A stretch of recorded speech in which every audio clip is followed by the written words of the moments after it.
Selamat malam Bapak Ibu Saudara, semoga kita ada dalam keadaan sehat dan sukacita. Kita akan bersama-sama merenungkan firman Tuhan pada malam hari ini. Kiranya kita dipimpin di dalam ketenangan sehingga firman Tuhan itu menjadi berkat bagi kita. Pembacaan firman Tuhan pada malam hari ini terambil dari Yakobus pasal 1 ayatnya yang ke-19 sampai dengan ayatnya yang ke-27. Sebelum kita membaca firman Tuhan, mari kita satu dalam doa. Terima kasih Tuhan, penyertaan dan bimbingan-Mu memberikan kekuatan kepada kami. Kami akan bersama-sama merenungkan firman-Mu, tuntun kami dengan hikmat dan Roh Kudus. Dalam Yesus Kristus kami berdoa. Amin. Yakobus pasal 1 ayatnya yang ke-19 sampai dengan ayatnya yang ke-27. Demikian bunyi firman Tuhan. Hai saudara-saudara yang kukasihi, ingatlah hal ini. Setiap orang hendaklah cepat untuk mendengar, tetapi lambat untuk berkata-kata, dan juga lambat untuk marah. Sebab amarah manusia tidak mengerjakan kebenaran di hadapan Allah. Sebab itu buanglah segala sesuatu yang kotor dan kejahatan yang begitu banyak itu, dan terimalah dengan lemah lembut firman yang tertanam di dalam hatimu, yang berkuasa menyelamatkan jiwamu. Tetapi hendaklah kamu menjadi pelaku firman, dan bukan hanya pendengar saja, sebab jika tidak demikian, kamu menipu diri sendiri. Sebab jika seorang hanya mendengar firman saja dan tidak melakukannya, ia adalah seumpama orang yang sedang mengamat-amati mukanya yang sebenarnya di depan cermin. Baru saja ia memandang dirinya, ia sudah pergi atau ia segera lupa bagaimana rupanya. Tetapi barang siapa meneliti hukum yang sempurna, yaitu hukum yang memerdekakan orang, dan ia bertekun di dalamnya, jadi bukan hanya mendengar untuk melupakannya, tetapi sungguh-sungguh melakukannya, ia akan berbahagia oleh perbuatannya. Jikalau ada seorang yang menganggap dirinya beribadah, tetapi tidak mengekang lidahnya, ia menipu dirinya sendiri, maka sia-sialah ibadahnya.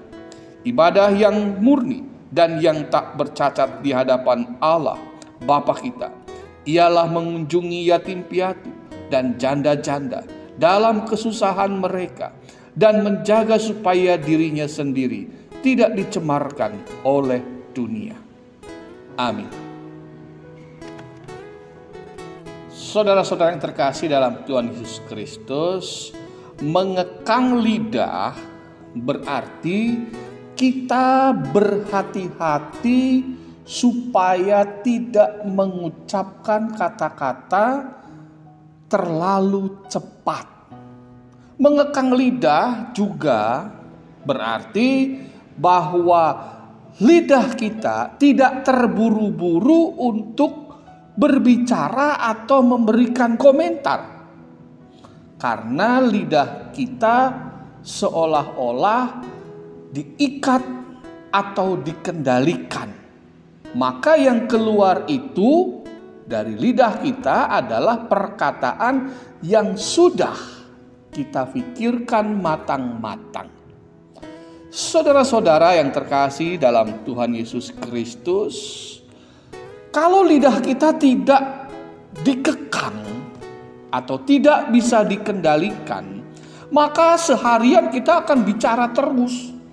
Maka kalau lidah kita tidak dikekang atau tidak dikendalikan dengan tertib, akibatnya kita akan lebih banyak berbicara, kita akan lebih banyak memberi komentar, kita akan lebih banyak memberi nasihat, kita akan lebih banyak mencerca, kita akan lebih banyak marah, atau kita akan lebih banyak mengucapkan kata-kata bohong atau cerita-cerita yang tidak keruan. Sehingga kita harus belajar untuk mengekang atau mengendalikan lidah kita.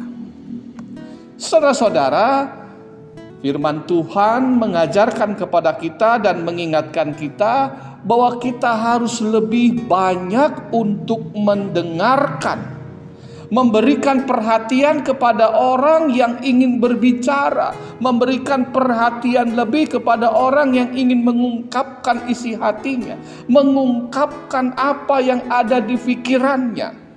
Kita harus lebih banyak mendengarkan, bukan lebih banyak berbicara. Hal ini jelas merupakan bagian yang dinasihatkan oleh Rasul Yakobus, bahwa menaati firman Tuhan yaitu belajar untuk mendengarkan keluh kesah, mendengarkan orang lain tentang kehidupan mereka yang susah, mendengarkan ide-ide dari orang lain, mendengarkan apa yang ingin diucapkan oleh orang-orang di sekitar kita. Kita tidak boleh lebih banyak berbicara. Orang lain ingin mengungkapkan sesuatu, dan kita memberi kesempatan lebih kepada mereka yang ingin didengarkan. Tetapi ternyata firman Tuhan tidak berhenti kepada mendengarkan saja. Setelah kita berhasil belajar untuk mengekang lidah, kita belajar untuk mendengarkan, maka hal yang ketiga adalah kita belajar untuk mengerjakan. Iya, mengerjakan apa yang kita katakan, mengerjakan apa yang pernah kita dengarkan. Tentu yang kita dengarkan adalah firman Tuhan. Maka kita dituntun untuk lebih banyak melakukan ketimbang berbicara.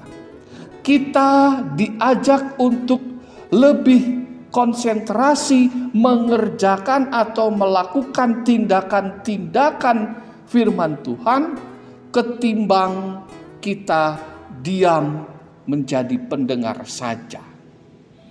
Pada malam hari ini firman Tuhan mengingatkan kita bahwa sebagai anak-anaknya kita harus belajar untuk mampu mengendalikan kata-kata kita. Biarlah kata-kata kita itu terkendali, tidak menyakiti orang lain. Biarlah kata-kata kita itu terkendali, tidak menyakiti, tidak membuat heboh, dan tidak menjadi persoalan. Dan hal yang kedua, kita belajar untuk mendengarkan orang lain, bukan hanya ingin didengarkan oleh orang lain. Begitu pula firman Tuhan mengajak kita untuk menjadi pelaku firman Tuhan. Menjadi pelaku berarti menjadi tokoh yang mengerjakan tindakan-tindakan kebenaran. Amin.